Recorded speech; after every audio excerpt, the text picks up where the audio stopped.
سورۃ الاحزاب رکوع نمبر 1 آیت نمبر 8۔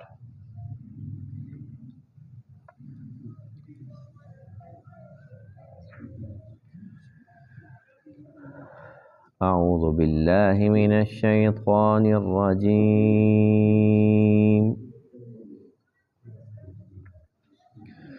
بسم اللہ الرحمن الرحیم۔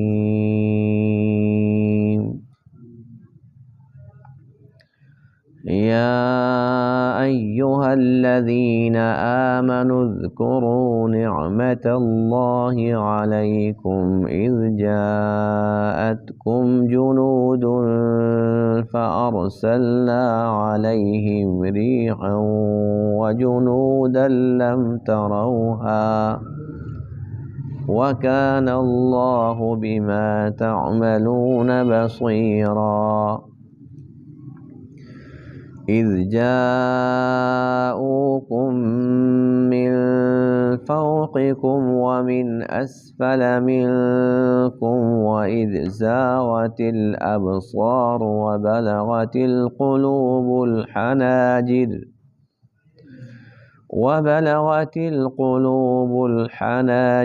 وتظنون بالله الظنونا۔ هنالك ابتلي المؤمنون وزلزلوا زلزالا شديدا۔ وإذ يقول المنافقون والذين في قلوبهم مرض ما وعدنا الله ورسوله إلا غرورا۔ صدق اللہ العظیم۔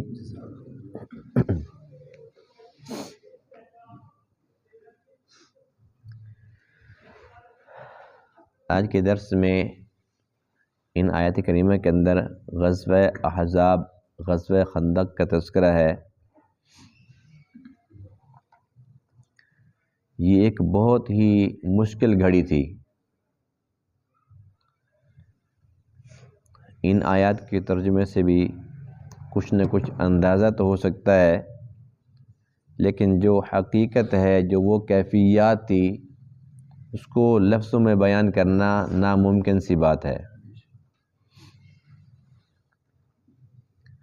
وہ ایک ایسا مشکل وقت تھا جب تمام کے تمام کافر اکٹھے ہو کے اور یہ منصوبہ بنا کر آئے تھے کہ مسلمانوں کا نام و نشان مٹا کے رکھ دیں گے، اور اس کے ساتھ ساتھ جو یہودی تھے مدینہ طیبہ کے اطراف کے اندر جو لوگ آباد تھے، انہوں نے بھی منافقت سے کام لیا اور یہ بھی ان کے ساتھ مل گئے، اور اس کے ساتھ ساتھ جو منافقین کا گروہ پہلے ہی اس قسم کی باتیں کر رہا تھا، ان کا نفاق بھی ظاہر ہونے لگا۔ تو بس جو پکے تھے وہ نکھر کے سامنے آ گئے، اور جو منافق تھے ان کا نفاق کھل کے نکھر کے سامنے آ گیا، اور جو یہودی تھے ان کی بھی اصلیت سامنے آ گئی۔ اب تعداد میں مسلمان بہت کم تھے، مقابلہ کرنا بڑا مشکل تھا، تو سلمان فارسی رضی اللہ تعالیٰ عنہ کے مشورے سے خندق کھودی گئی، اور اس خندق کا مقصد کیا تھا؟ اپنا دفاع، یعنی کہ وہ اتنی بڑی کھائی ہو کہ اس کو کوئی کراس نہ کر سکے، اس سے عبور کرنا مشکل ہو، گھوڑے کو یا انسان کو ویسے وہاں سے گزرنا مشکل ہو، اتنی بڑی گہری کھائی ہو، وہ خندق تھی۔ لیکن ایک طرف تو اپنا دفاع، اور دوسری طرف حالات یہ تھے کہ کھانے کے لیے کچھ نہیں تھا، کھانے پینے کا سامان نہیں تھا۔ یہ وہ وقت تھا جب مسلمانوں نے اپنے پیٹ پر پتھر باندھے، اور حضور علیہ السلام نے بھی صحابہ کی طرح اپنے مبارک پیٹ پر پتھر باندھے، یعنی بھوک پیاس کے اندر یہ کھدائی کا کام شروع رہا، اللہ کے فضل سے یہ مکمل ہو گیا، اور اس دوران جو مشرکین کا لشکر تھا جس کی تعداد 10,000 کے قریب لکھی ہے، یہ 10,000 وہاں پر تو پہنچ چکے تھے، لیکن جب آگے دیکھا تو یہ حیران ہو گئے کہ یہ کیا منظر ہے، اس لیے کہ یہ مشورہ تھا سلمان فارسی رضی اللہ تعالیٰ عنہ کا، تو چونکہ وہ ایران کے رہنے والے تھے، فارس کے رہنے والے تھے، تو وہاں پر تو یہ ماحول تھا اس قسم کی خندقیں کھودنا اور اپنے دفاع کے لیے یہ سارا کچھ، لیکن عرب لوگوں کو معلوم نہیں تھا کہ یہ کیا سسٹم ہے، تو وہ بڑے حیران ہو گئے۔ انہوں نے وہاں پر محاصرہ کیا اور یہ محاصرہ تقریباً 25 سے 30 دن تک رہا، 25 سے 30 دن، ایک مہینہ۔ اور اس کے بعد پھر اللہ تعالیٰ نے فضل فرمایا اور اپنی قدرت کا اظہار یوں فرمایا کہ ایک بہت ٹھنڈی اور تیز ہوا بھیج دی۔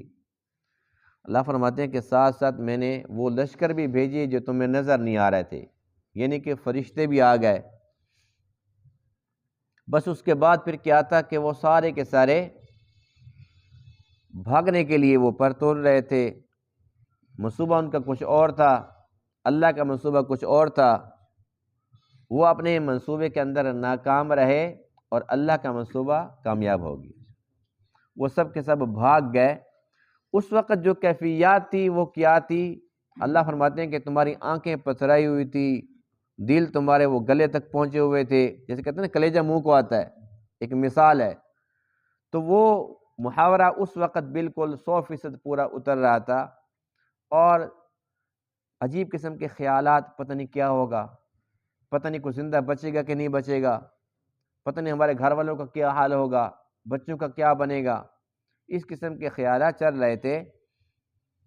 اور جو منافقین تھے وہ تو کھلم کھلا کہنے لگے تھے کہ لو جی دیکھ لیا اللہ کے رسول کے وعدے، کیونکہ آقا علیہ السلام نے غزوہ احد کے موقع پہ فرمایا تھا کہ جب مشرکین بھاگ گئے تھے اور پھر واپس مڑ کے نہیں آئے، مقابلہ نہیں کیا، تب آقا علیہ السلام نے فرمایا تھا کہ آج کے بعد یہ کبھی بھی ہم پر غالب نہیں ہوں گے، ہمیشہ مغلوب رہیں گے۔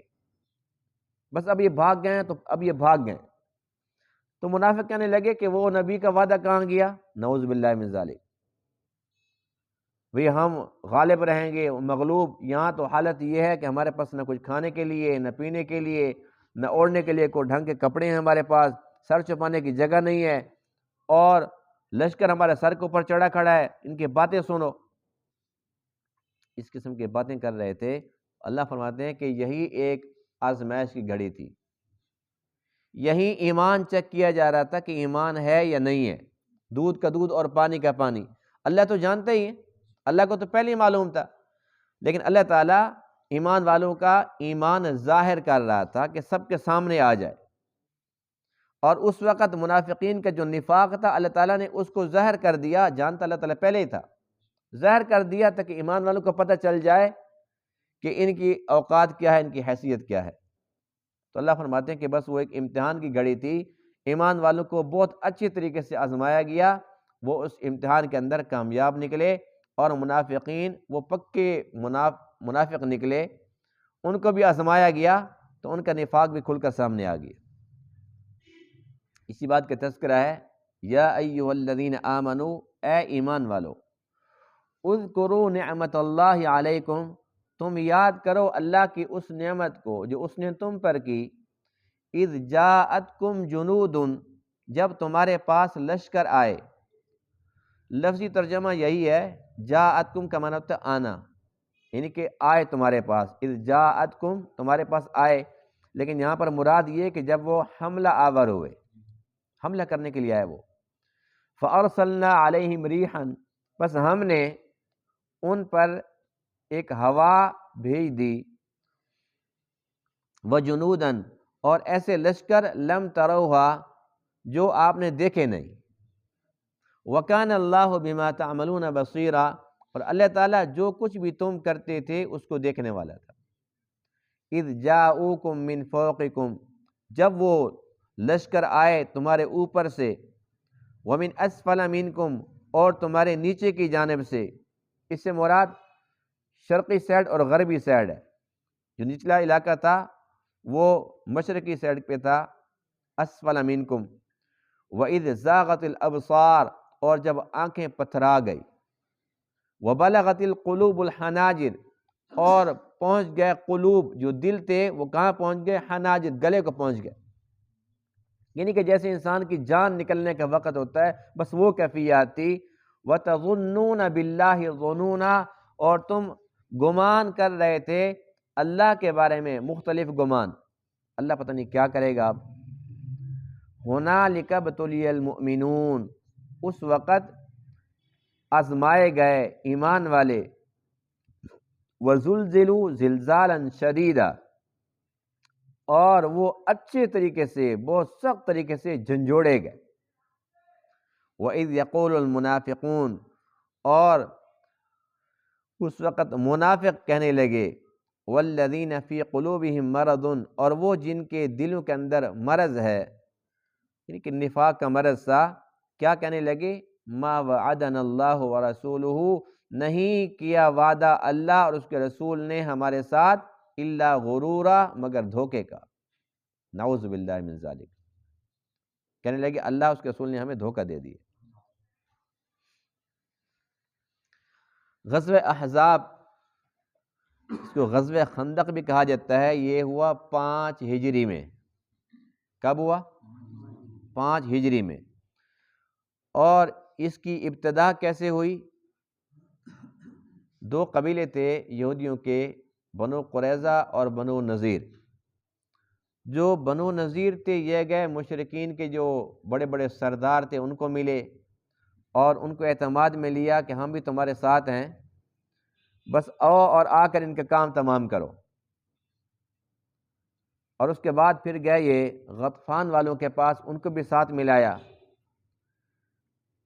اور حیرت کی بات یہ ہے کہ حضور علیہ السلام نے یہودیوں کے ساتھ ایک معاہدہ فرما رکھا تھا، ان کا اپنا مذہب، صحابہ کا اپنا مذہب، لیکن جس کو میثاق مدینہ کے نام سے یاد کیا جاتا ہے۔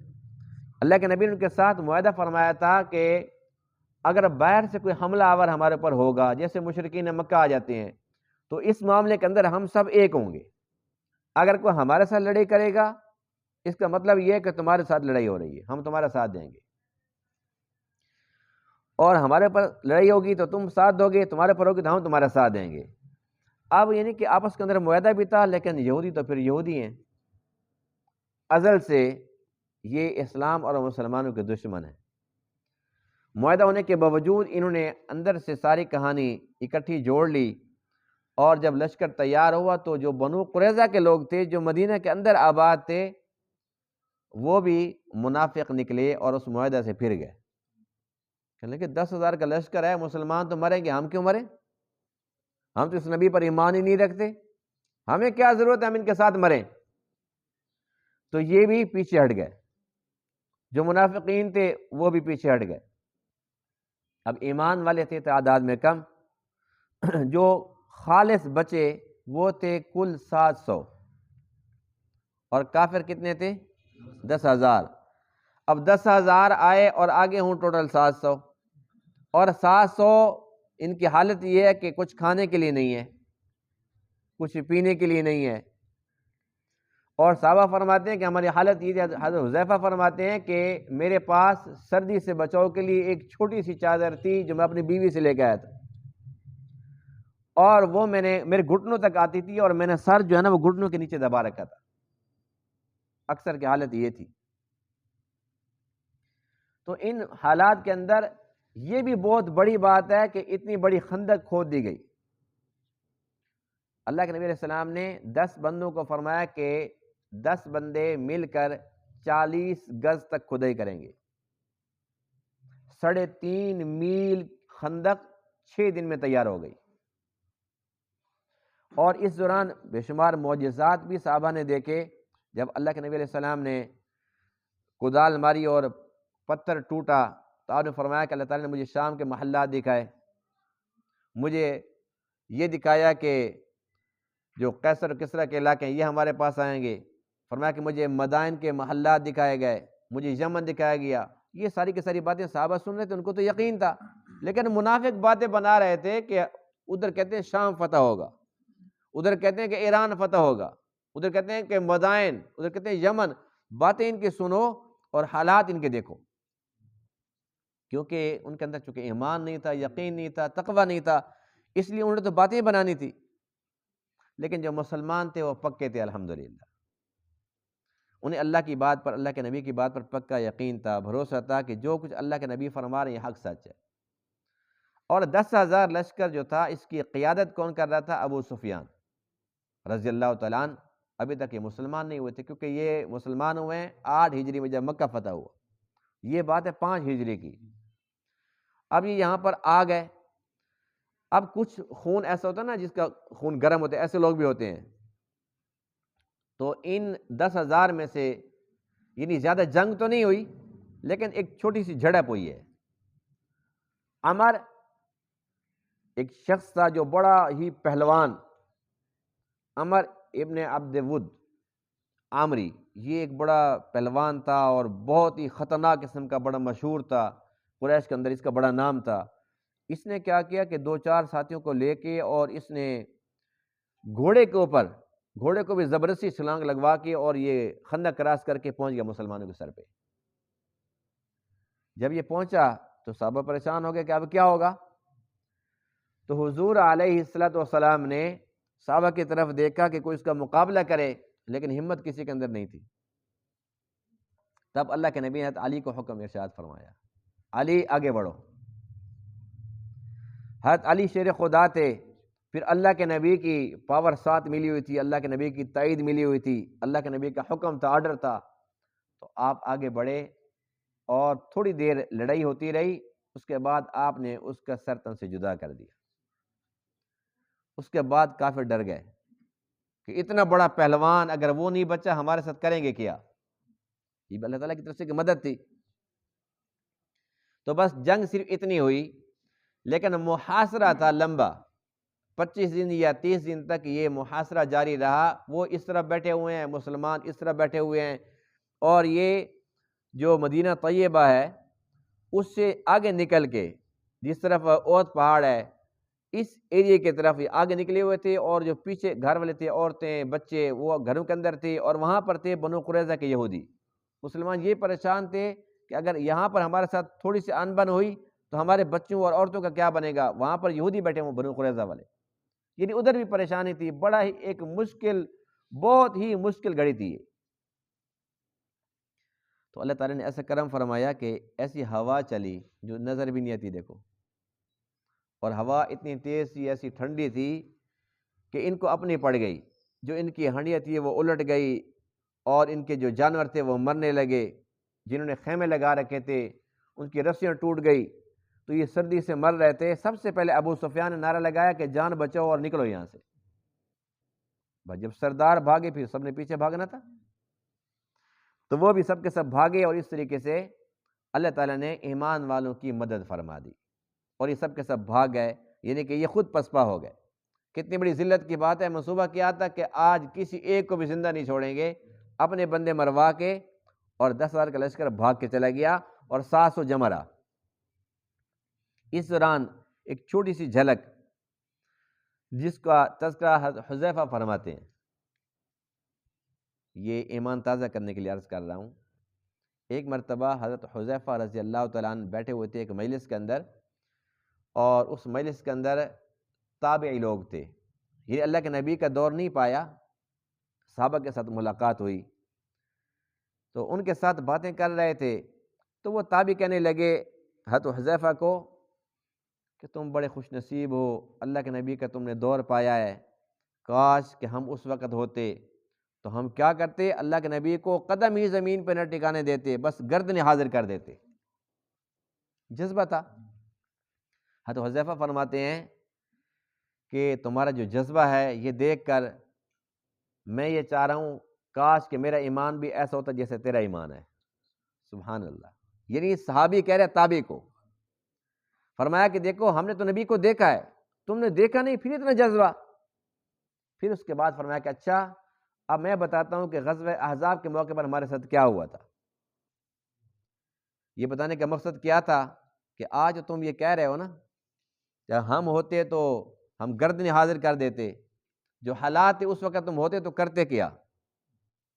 فرمایا کہ یہ وہ مشکل گھڑی تھی جب اللہ کے نبی علیہ السلام نماز کے اندر مشغول تھے، اس رات اور شدید قسم کی ٹھنڈ تھی، اور میرے پاس چھوٹی سی چادر تھی جو میرے پورے جسم کو بھی نہیں ڈھانپ سکتی تھی۔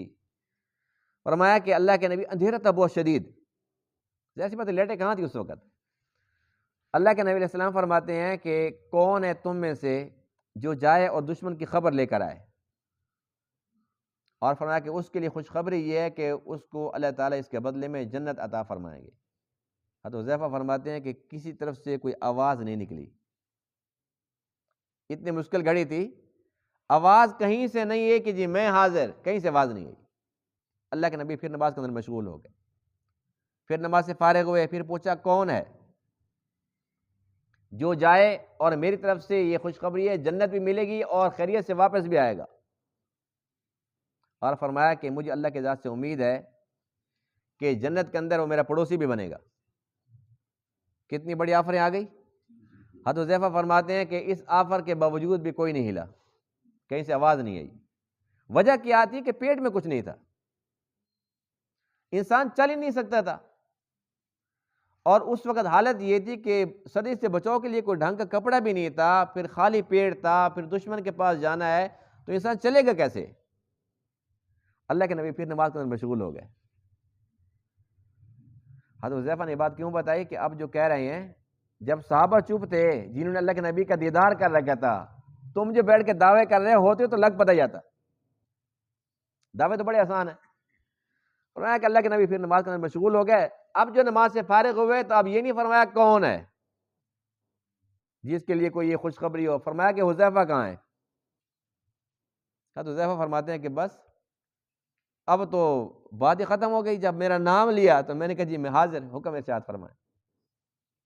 تو اللہ کے نبی نے فرمایا کہ تم جاؤ اور جا کر خبر لے کر آؤ، اور فرمایا کہ ایک سبق یاد رکھنا کہ جب تک خیریت سے واپس نہ آ جاؤ کوئی بات بڑھانی نہیں ہے، بس جانے صرف خبر لے کے آنی ہے۔ حضرت حذیفہ فرماتے ہیں کہ میں اٹھا اور فرمایا کہ اللہ کی قسم جیسے میں چلا ہوں سردی ختم ہو گئی، مجھے ایسا لگتا تھا کہ جیسے حمام گرم ہو اس کے اندر میں آ گیا، اور فرمایا کہ پھر میں نے اپنے کانوں سے سنا کہ اللہ کے نبی دعا فرما رہے ہیں کہ اللہ حذیفہ کی آگے سے حفاظت فرما، پیچھے سے، اوپر سے، نیچے سے، ہر طرف سے اس کی حفاظت فرما۔ حضرت حذیفہ فرماتے ہیں کہ پھر میں گیا اور اندھیرا تھا، ان لوگوں نے آگ روشن کر رکھی تھی، اور ابو سفیان بڑا چلاک تھا۔ ابو سفیان نے کہا کہ ایسا نہ ہو کہ بندہ ہمارے اندر گھس جائے اور ہمارا کوئی نقصان ہو جائے، تو سب جو ہے نا وہ اپنی اپنی خبر لیں، یعنی کہ جو جہاں بیٹھا ہے نا اپنے ساتھی کو فوراً پکڑ لے، اسے پوچھے کہ تو کون ہے، وہ پوچھے گا تو کون ہے، پتہ چل جائے گا کہ سب اپنے ہیں۔ اس وقت کی یہ بہت بڑی حکمت عملی تھی۔ حضرت حذیفہ فرماتے ہیں کہ جیسے میں نے یہ بات سنی، ایک تو مجھے پتہ چل گیا کہ ابو سفیان یہی ہے۔ فرماتے ہیں کہ اگر اللہ کے نبی کی بات وہ نہ ہوتی کہ تو نے کام کو بڑھانا نہیں ہے تو آج اس کو میں ایک ہی تیر مارتا اور کام تمام کر دیتا، لیکن میں مجبور تھا، اللہ کے نبی کا آرڈر تھا کہ کچھ کرنا نہیں ہے۔ فرمایا کہ جب یہ بات ہوئی تو کوئی اس کو پکڑ کے تیرا نام کیا ہے، وہ کہ تیرا نام کیا ہے، اور اس سے پہلے کہ کوئی مجھے پکڑتا میں نے ایک کو پکڑ لیا، کیا نام ہے تیرا، اس نے کہا جی میرا یہ نام ہے، کہ اچھا بس اب ہوشیار ہے نا، خیال رکھنا۔ اس نے کہا جی ٹھیک ہے، تو اپنا بند ہے۔ کہ اس طریقے سے میں نے ساری باتیں سنی، اور میں نے اپنی آنکھوں سے دیکھا کہ وہ ہنڈیاں الٹی پڑی ہیں، جانور مرے پڑے ہیں، اور ان کے خیمے اکھڑے پڑے ہیں، اور وہ بھاگ رہے ہیں۔ اس دوران جب میں واپس آنے لگا تو مجھے 20 گھوڑے پر سوار پگڑیوں والے مجھے ملتے ہیں، وہ فرشتے تھے۔ وہ کہتے ہیں اللہ کے نبی کو پیغام دے دو، اللہ نے ان کو شکست دے دی، تمہیں فتح دے دی۔ وہ آئے، فرمایا کہ جب میں آئے ہوں اللہ کے نبی نماز کے اندر مشغول تھے۔ فرمایا کہ میں یہ دیکھ رہا تھا کہ جو ہوا تیز تھی وہ اسی ایریے میں تھی جو ان کی ہنڈیاں الٹ رہی ہیں، یہاں پر بندے سکون سے بیٹھے ہوئے تھے۔ اللہ تعالیٰ کی غیبی مدد تھی۔ فرمایا کہ آیا، اللہ کے نبی کو ساری میں نے بات بتائی، یہ بات بھی بتائی کہ ایسے ایسے ابو سفیان کو میں مار سکتا تھا لیکن آپ کا آرڈر تھا، میں نے کچھ نہیں کیا۔ فرمایا کہ ٹھیک کیے۔ حضرت حذیفہ نے ساری کی ساری بات بتائی۔ فرمایا کہ اب بتاؤ اگر تم ہوتے تو کیا کرتے۔ آج ہم بھی دعوے کرتے ہیں نا، کاش کہ میں اس دور میں پیدا ہوتا، میں یوں کر دیتا، میں ایسے کر دیتا۔ الحمدللہ، شکر الحمدللہ کہ ہم اس دور میں پیدا ہوئے۔ جیسے ہمارا ایمان کمزور ہے، ہم تو خالی ہیں دعوے کرنے والے، وہ تھے قربانی دینے والے۔ اگر ہم اس دور میں ہوتے، ان حالات کے اندر، ہم کہتے وہ 10,000 ہم ادھر چلے جاتے ہیں، ہم تو ابو جہل کے بغل کے اندر چھپے کھڑے ہوتے۔ اللہ نہ کرے وہ برا وقت آئے کہ آج بھی اگر اس دور کے اندر ہمارے پر کوئی ایسا مشکل وقت آ جائے، ہم تو مسجد کے اندر نماز پڑھنے بھی نہیں آئیں گے ہم۔ کوئی اگر ایسے حالات بن جاتے ہیں، ہمیں مسجد بھی بھول جائے گی، مدرسہ بھی، قرآن بھی، سب کچھ بھول جائے گا، گھروں کے اندر چھپ کے بیٹھ جائیں گے۔ وہ صحابہ تھے جن کو آخرت سے پیار تھا، آج ہم ان کے نام لے کے اور ہم فخر کرتے ہیں، اپنے ایمان کو تازہ کرتے ہیں، ایسے تھوڑی، ان کی قربانی ہے۔ تو اس لیے ہم اللہ تعالیٰ سے دعا کرتے ہیں اللہ تعالیٰ ان کو اپنے شان کے مطابق جزائے خیر عطا فرمائے، اور ہمیں جس دور کے اندر پیدا کیا الحمدللہ ہم اسی دور کے لائق ہیں، اور اس پہ اللہ کا شکر ادا کرتے ہیں۔ شکر ہے کہ ہیں تو ایمان والے، بے شک ایمان کمزور ہے، ہیں تو ایمان والے۔ خدا نہ خاصہ اس دور میں ہوتے اور اس وقت ہمارا ایمان ایسا کمزور ہوتا تو ہمارا کیا حشر ہوتا، ہماری آخرت کا کیا بنتا۔ اللہ تعالیٰ تمام باتوں کو سمجھنے عمل کرنے کی توفیق عطا فرمائے۔ وآخر دعوانا الحمدللہ رب العالمین۔